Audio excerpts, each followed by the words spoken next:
that, in our opinion, we need to review our legislation in order to remove weaknesses in our laws. So the legislation the laws that we pass must punish the wrongdoers.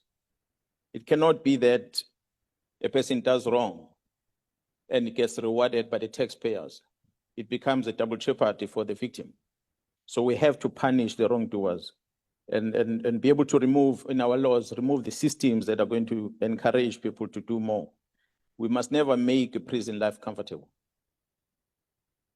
We know that back in the days, someone said there's an old correctional service person who used to work with Nelson Mandela and them. I'm not sure back then the prisoners were getting a stipend from government to work.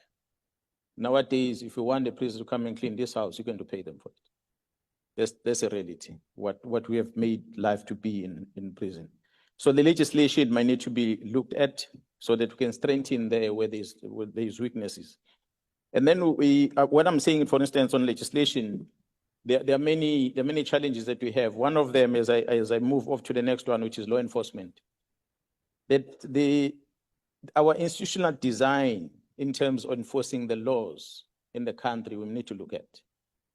Typical example is we've got different entities. We have the South African Police Service, Mkhwanazi wearing a badge, SAPS.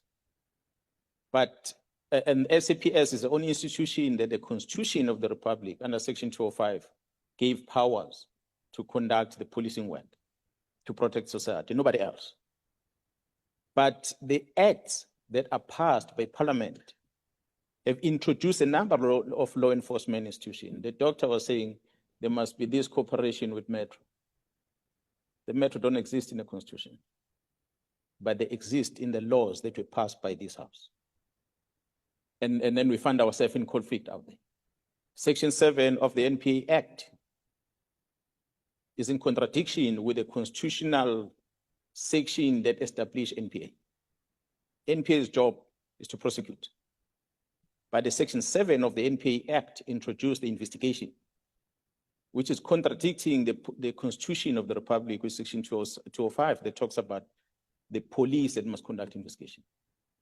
So these conflicts, the conflicting sections of our legislations are part of the problem. So we have, through the Section 7 of the NPA Act, we then re-established scorpions into the hawks.